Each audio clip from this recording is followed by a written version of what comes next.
ಆತ್ಮೀಯ H16 news ಅರ್ಥಾತ್ ಹೇ ಸೀತಾರಾಮ್ಗೆ ಸ್ವಾಗತ. ನಾನು ನಿಮ್ಮವ MI ಅಥವಾ ಮಲ್ಲಪ್ಪ ಜೋತವರ. ಆದ್ಮೇಲೆ ಈಗಾಗಲೇ ನೀವೆಲ್ಲ ಸುದ್ದಿಗಳ ಮೂಲಕ ತಿಳ್ಕೊಂಡಿರ್ತೀರಿ, ಜಾರಕಿಹೊಳಿ ಬಣದವರು ಗೆದ್ದರು ಅನ್ನುವಂಥ ಮಾತನ್ನು. ವಿಶೇಷವಾಗಿ ಈ ಬಣ ಇವತ್ತು ಜಿಲ್ಲೆಯಲ್ಲಿ ತನ್ನದೇ ಅಂತ ಹೇಳಿದ್ರು ಸಾಧಿಸದ ಅನ್ನೋದು ಇದನ್ನು ಸ್ಪಷ್ಟ ಆಗ್ತಾಯಿದೆ. ಆದರೂ ಇನ್ನೂ ಒಂದು ಸ್ವಲ್ಪ ಅಧ್ಯಕ್ಷ ಉಪಾಧ್ಯಕ್ಷ ಆಗುವವರೆಗೆ ಒಂದಿಷ್ಟೇನೋ ಸಂಶಯಗಳಿದ್ದರೂ ಸಹ ನಮ್ಮ ಬಾಲಚಂದ್ರ ಜಾರಕಿಹೊಳಿ ಸ್ಪಷ್ಟವಾಗಿ ಹೇಳ್ತಾ ಇದ್ದಾರೆ. ಏನಪ್ಪ ಅಂತಂದ್ರೆ DCC ಬ್ಯಾಂಕಿಗೆ ನಮ್ಮವರೇ ಅಧ್ಯಕ್ಷರಾಗುತ್ತಾರೆ ಎಂದು ಲಕ್ಷ್ಮಣ್ ಸವದಿ ಹೇಳಿದ್ದಾರೆ. ನಾನು 50 ಕೋಟಿಯ ಬೆಟ್ಟಿಂಗ್ ಕಟ್ಟುತ್ತೇನೆ, ಅವರು ಸಾಧಿಸಿ ತೋರಿಸಲಿ ಚಾಲೆಂಜ್ ಮಾಡ್ತಾ ಇದ್ದಾರೆ. ಅದು ಕಿಸಿಲ್ ಹಾಕುವ ಇದ್ದವರ ಹೆಸರುಗಳು ಅಧ್ಯಕ್ಷರು ಉಪಾಧ್ಯಕ್ಷರು ನಮ್ಮವ್ರು ಯಾರಿದ್ದಾರೆ ನಾವು ಮಾಡ್ತೀವಿ ಅಂತ ಸೌದಿಯವರು ಅಂದಿದ್ರು. ಅದೇನು ಸುಳ್ಳಲ್ಲ, ಆದರೆ ಅದು ಮಾಡಿ ತೋರಿಸ್ಲಿ ಈಗ ಅಂತೇಳಿ. ಅಂದ್ರೆ ಅಷ್ಟು ಕಾನ್ಫಿಡೆನ್ಸ್ ಇವ್ರಿಗೆ.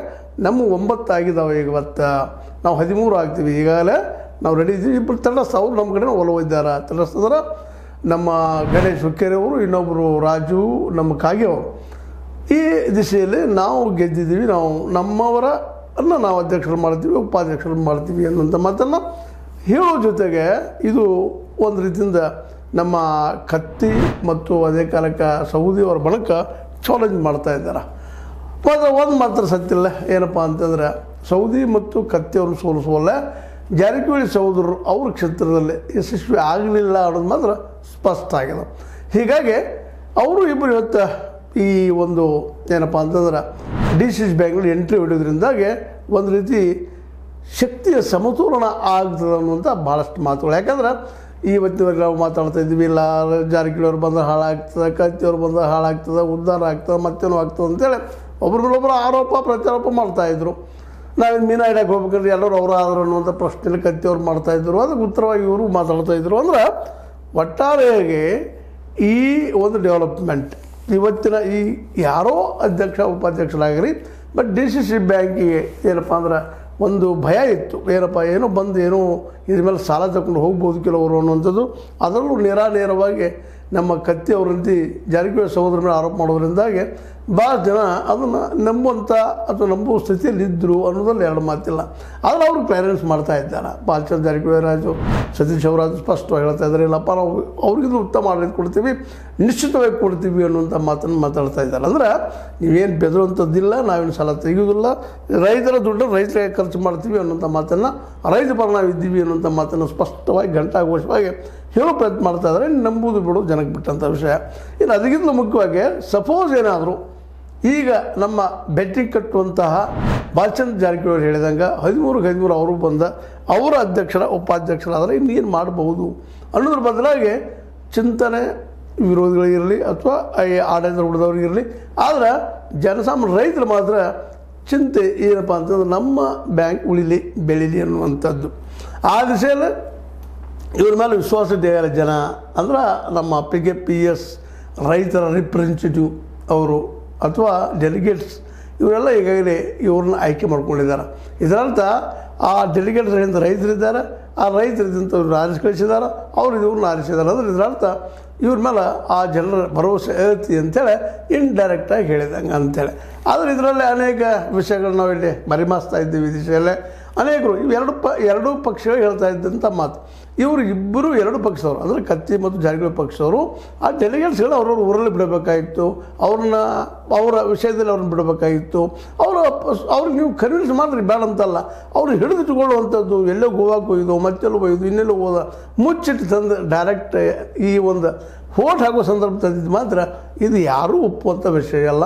ಇದು ಡೆಮೋಕ್ರೆಟಿಕ್ ವ್ಯೂಸ್ಗಳಿಗೆ, ಡೆಮೋಕ್ರೆಟಿಕ್ ಸೆನ್ಸ್ಗೆ ವಿರೋಧವಾದಂಥದ್ದು ಇದು. ಯಾಕಂದ್ರೆ ಅವ್ರಿಗೆ ಅಲ್ಲಿ ಏನು ಒಯ್ದು ಏನು ಮಾಡಿದರು ಏನಿಲ್ಲ ಎಲ್ಲರೂ ಮಾಡಿದ್ದಾರೆ. ಇದ್ರೆ ಒಬ್ಬರು ಇವು ಸಜ್ಜನರು ಅಂತ ಹೇಳಕ್ಕೆ ಸಾಧ್ಯ ಇಲ್ಲ. ಇದನ್ನು ಮಾಡೋದ್ರಿಂದ ಏನಾಗಿಬಿಡ್ತದಪ್ಪ ಅಂದ್ರೆ ನಿಜವಾಗಿಯೂ ರೈತರ ಧ್ವನಿ ಅಲ್ಲಿ ಬರಲಿಕ್ಕೆ ಸಾಧ್ಯನಾ? ಯಾಕಂದ್ರೆ ಈ ಡೆಲಿಗೇಟ್ಸ್ಗೆ ಕೊಟ್ಟಂಥ ಔದರಾದಿತ್ಯ ಮತ್ತೇನು ಕೊಟ್ಟಿದ್ದು ಭೋಜನ ಕೂಟ ಮತ್ತು ದುಡ್ಡು ಇವೆಲ್ಲ ಆಗಿದೆ ಅಂತೇಳಿ ಈಗಾಗಲೇ ಜನಜನಿತವಾದ ಕಥೆಗಳಾಗಿದ್ದಾವೆ. ಇದರಿಂದಾಗಿ ನಿಜವಾದ ನ್ಯಾಯಪೂರ್ಣವಾದಂತಹ ಯೋಗ್ಯ ಜನರನ್ನು ಇವರು ಆಯ್ಕೆ ಮಾಡಿದಾರಾ ಅನ್ನುವಂಥ ಪ್ರಶ್ನೆ. ಈ ಪ್ರಶ್ನೆಗೆ ಇನ್ನು ರೈತರು ಉತ್ತರ ಹುಡುಕಬೇಕಾಗಿದೆ. ಅದು ಮತ್ತು ಡೆಲಿಗೇಟ್ಸ್ಗಳನ್ನು ಕೇಳಬೇಕಾಗಿದೆ. ಯಾಕಂದರೆ ಇವತ್ತಿನ ಎಲ್ಲ ಈ ಸಮಸ್ಯೆಗೆ ಮೂಲನೂ ಡೆಲಿಗೇಟ್ಸು ಮತ್ತು ಪರಿಹಾರಕ್ಕೂ ಮೂಲನೂ ಡೆಲಿಗೇಟ್ಸ್. ಯಾಕಂದ್ರೆ ಡೆಲಿಗೇಟ್ಸ್ ಏನಿದ್ದಾರೆ ಅಥವಾ ಈ ಒಂದು ಪ್ರಾತಿನಿಧಿಕವಾಗಿ ಓಟ್ ತೊಗೊಂಡು ಹೋದಂಥವರು ಇವರಿದ್ದಂಥವರು ಇವತ್ತು ಇದಕ್ಕೆಲ್ಲ ಕಾರಣೀಕರ್ತರಾಗುವಂಥ ಸಾಧ್ಯತೆಗಳು. ಮತ್ತು ಇವರು ಹಿಡಿದಿಟ್ಕೊಂಡು ತಮಗೆ ಬೇಕಾದಂಗೆ ರಿಸಲ್ಟ್ ತೊಗೊಂಡಿದ್ದೂ ಸಹಿತ ಒಂದು ರೀತಿ ನಮ್ಮ ಪ್ರಜಾಪ್ರಭುತ್ವ ವಿರೋಧಿ ನಡೆ ಅನ್ನೋದು ಎರಡು ಮಾತಿಲ್ಲ. ಅದೇ ಅವ್ರನ್ನ ಬಿಟ್ಟುಕೊಟ್ಟು ಅವರೆಲ್ಲ ಮಾಡಿ ವಿರೋಧಿಗಳ ಸಹಿತ ಅವಕಾಶ ಕೊಟ್ಟ. ಈಗ ಉದಾಹರಣೆ ನಡೆದು ಹೋಗಿಬಿಡ್ತು ನಮ್ಮ ಕಡಾಡಿ ಅವರಿಗೆ, ಅಂದ್ರೆ ಇರಾನ ಕಡಾಡಿ ಅವ್ರಿಗೆ, ರಾಜ್ಯಸಭಾ ಸದಸ್ಯರಿಗೆ ಅಲ್ಲಿ ನಿಲ್ಲುವಂಥ ವ್ಯವಸ್ಥೆನ ಮಾಡಲಿಲ್ಲ. ಇದೇನು ತೋರಿಸ್ತದಪ್ಪ ಅಂತಂದ್ರೆ ಇಂಥ ಮಾಡಿದ್ರಿಂದಾಗೆ ಇದು ಡೆಮೊಕ್ರೆಟಿಕ್ ವೇ ಏನಪ್ಪ ಅಂತ ಅವ್ರು ನಿಲ್ಲಬೇಕಾಗಿತ್ತು. ಸೋಲ್ಲಿ ಗೆಲ್ಲಿ ಬೇರೆ ಮಾತು, ಡೆಲಿಗೇಟ್ಸ್ ಅವ್ರು ಓಟ್ ಹಾಕ್ತಾರೆ ಬಿಡ್ತಾರೆ ಬೇರೆ ಮಾತು. ಅವ್ರು ನಿಲ್ಲುವ ಅವಕಾಶ ಕಳ್ಸ್ಕೊಂಡಿದ್ದು, ಅವ್ರಿಗೆ ಆ ಒಂದು ಸಾಕ್ಷಿದಾರ ಸಿಗದಾಗ ನೋಡ್ಕೊಂಡಿದ್ದು ಇವೆಲ್ಲವೂ ಏನಪ್ಪ ಅಂತಂದ್ರೆ ಪ್ರಜಾಪ್ರಭುತ್ವದ ವಿರೋಧಿ ನಡೆಗಳು. ಅದೇ ರೀತಿಯಾಗಿ ಕತ್ತಿಯವರಲ್ಲಿ ಮಾಡಿದ್ರು ಅದು ತಪ್ಪು, ಇಲ್ಲಿ ಜಾರಕಿಹೊಳಿ ಮಾಡಿದ್ರು ಇದು ತಪ್ಪು. ಅದನ್ನು ಹೇಳೋ ಉದ್ದೇಶ ಇಷ್ಟ, ನಿಜವಾಗಿಯೂ ಡೆಲಿಗೇಟ್ಸು ನಿಜವಾಗಿಯೂ ರೈತರ ಸಮಸ್ಯೆಗಳನ್ನು ಅರ್ಥವರು ಈ ಡೆಲಿಗೇಟ್ಸನ್ನು ಹೋಗಿಡುವಂಥದ್ದು ಏನು ಅವಶ್ಯತ್ತು ಅನ್ನೋದ ಪ್ರಶ್ನೆಗಳು ಇವತ್ತು ಉತ್ತರ ಹೊಡಬೇಕಾಗಿದೆ. ಅದೇನು ಇವತ್ತು ಉತ್ತರ ಸಿಗಲಿಕ್ಕಿಲ್ಲ. ಯಾಕಂದರೆ ಎಲ್ಲರೂ ಗೆಲ್ಲುವ ಒಂದು ಆವೇಶದಲ್ಲೂ ಹುಮ್ಮಸ್ಸಿನಲ್ಲೂ ತಪ್ಪುಗಳನ್ನು ಮಾಡಿದರೆ ನಾವು ಅನ್ಬೋದು. ಬಟ್ ಇದರಿಂದಾಗಿ ನಿಜವಾಗಿಯೂ ರೈತರಿಗೆ ಒಳ್ಳೇದಾಗ್ತದಲ್ಲ ಅಂತ ಮತ್ತು ಪ್ರಶ್ನೆ ಉಳಿದು ಬಿಡ್ತದೆ. ಅದೇನೋ ಆಗಲಿ, ಇವತ್ತು ಭೇಟಿ ಕಟ್ಟುವಂಥ ಬಾಲಚಂದ್ರವರಾಗಿರ್ಬೋದು, ಅದೇ ಕಾಲಕ್ಕೆ ನಾವು ಇಲ್ಲ ನಮ್ಮ ಉಪಾಧ್ಯಕ್ಷರು ನಮ್ಮ ಕಿಶೋರ್ ಇದ್ದಾರಂತೆ ಮತ್ತು ಅವ್ರನ್ನೂ ಹಾರಿಸ್ಕೊಂಡು ಹೋಗುವಂಥ ಒಂದು ಪ್ರಯತ್ನ ಸೌದಿ ಆಯ್ತು ಕತ್ತಿ ಮಾಡೋದಾಗಲಿ ಇವೆಲ್ಲವೂ ಏನಪ್ಪ ಅಂತಂದ್ರೆ ಪ್ರಜಾಪ್ರಭುತ್ವ ವಿರೋಧಿ ನಡೆಗಳು.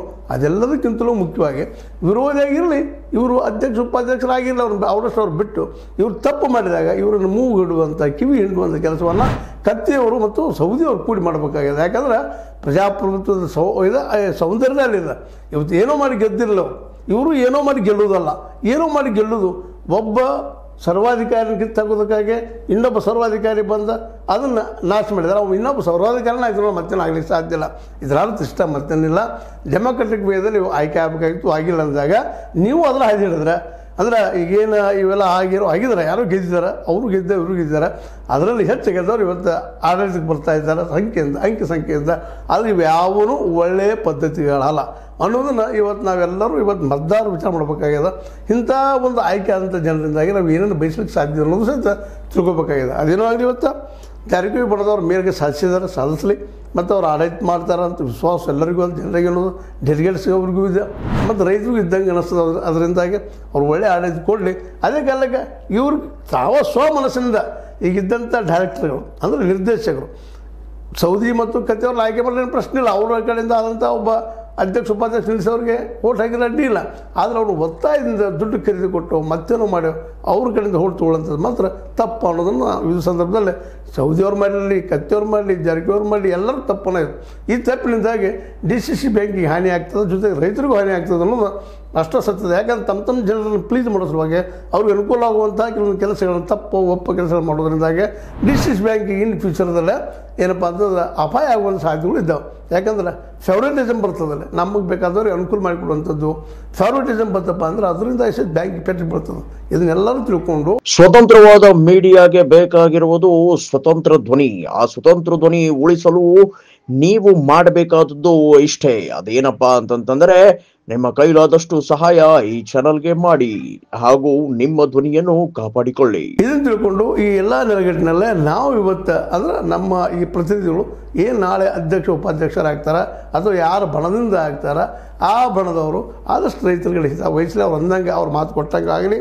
ಮತ್ತು ಅದೇ ಕಾಲಕ್ಕೆ ಸೌದಿಯವರು ಮತ್ತು ನಮ್ಮ ಕತ್ತಿಯವರು ಅವ್ರದ್ದು ಮಾಡಲಿ, ಯಾರು ಬರ್ತಾರೆ ಅವ್ರಿಗೆ ಸ್ವಮನಸ್ಸಿನಿಂದ ಯಾರು ನಿರ್ದೇಶಕರಿಗೆ ಸಪೋರ್ಟ್ ಮಾಡಿದರೆ ಅವರವರು ಅಧ್ಯಕ್ಷ ಉಪಾಧ್ಯಕ್ಷ ಆಗಲಿ. ಆದರೆ ಅಧ್ಯಕ್ಷ ಆಗುವ ಸಲುವಾಗಿನ ಮತ್ತೊಂದಿಷ್ಟು ಕುದುರೆ ವ್ಯಾಪಾರ ಆಗುವುದು ಪ್ರಜಾಪ್ರಭುತ್ವ ವಿರೋಧಿ ನಡೆ ಅನ್ನೋದನ್ನು ಖಂಡಿಸ್ತಾ ಇಂಥದ್ದು ಆಗಬಾರ್ದು. ಯಾರೋ ಮಾಡಲಿದ್ದು ಈಗ ಮಾಡಿದರೆ ಅದು ತಪ್ಪ, ಇನ್ನು ಮಾಡೋರು ಅದು ತಪ್ಪ ಅಂತ ಹೇಳ್ತಾ ಇನ್ನು ನಿರ್ದೇಶಕರ ತಮ್ಮ ಅಧ್ಯಕ್ಷ ಉಪಾಧ್ಯಕ್ಷರು ಒಳ್ಳೆಯವ್ರನ್ನ ಆಯ್ಕೆ ಮಾಡಿಕೊಂಡು ಜೊತೆಗೆ ರೈತರಿಗೆ ಒಳ್ಳೆ ಮಾಡೋದು ಕೆಲಸ ಮಾಡಲಿ. ಮತ್ತು ಕೊನೆದಾಗ ಒಂದು ಮಾತನ್ನು ಹೇಳಬೇಕಾಗಿದ್ದು, ಈಗ ಹೇಳಿದ್ದದ ಸಾಲ ಅಂತ ಕೊಡ್ತಾರೆ, ಏನೋ ಮಾಡ್ತಾರೆ ರೈತರಿಗೆ ಒಂದು 50,000 ಲಕ್ಷ ಏನೋ ಒಂದು 30,000 ಕೋಟಿ 4,000 ಕೋಟಿ ನಮ್ಮ ಕತ್ತಿಯವ್ರು ಮಾತಾಡ್ತಾ ಇರ್ತಾರೆ, ಅಷ್ಟು ನಾವು ಹೆಲ್ಪ್ ಮಾಡಿದ್ವು ಅಂತೇಳಿ ಅದು ಮಾಡಲಿ. ಅದಕ್ಕಿಂತ ಮುಖ್ಯವಾಗಿ ಪ್ರತಿಯೊಂದು PKPSಗೆ ಮತ್ತೆ ಹೇಳ್ತಾ ಇದ್ದೀನಿ ಇದನ್ನು. ಅದೇ ಕಾಲಕ್ಕೆ ಪ್ರತಿಯೊಂದು ಗ್ರಾಮ ಪಂಚಾಯತಿಗೆ ರೈತರಿಗೆ ಗೋಡೌನ್ ಕಟ್ಟಿಕೊಟ್ರೆ ಆ ಮಾರ್ಕೆಟಲ್ಲಿ ಮಾಡಿಕೊಟ್ರೆ ನೀವು ಬೆಳಗಾವಿ ಈ DCC ಬ್ಯಾಂಕ್ನಿಂದ ನಿಶ್ಚಿತವಾಗಿಯೂ ಈ ದೇಶಕ್ಕೆ ಒಂದು ಒಳ್ಳೆಯ ಎಕ್ಸಾಂಪಲ್ ಇದಾಗ್ತದೆ ಅಂತ ಹೇಳ್ತಾ ಏನಾದರೂ ಆಗಲಿ ಒಳ್ಳೆಯದಾಗಲಿ ಅಂಥೇಳಿ ನನಗೆ ಸಿಗಲು ಮತ್ತೆ ನಿಮಗೆ ಲೈಕ್ ಆಗ್ಬೋದು, ಲೈಕ್ ಮಾಡಿ, ಶೇರ್ ಮಾಡಿ, ಕಮೆಂಟ್ ಮಾಡಿ, ಜೊತೆಗೆ ಸಬ್ಸ್ಕ್ರೈಬ್ ನಿಲ್ಲಿಸ್ಬಿಡ್ರಿ. 16 ನ್ಯೂಸ್ ಅರ್ಥ ಸತ್ಯದ ಕೈಗಳಲ್ಲಿ ವಂದನೆಗಳು.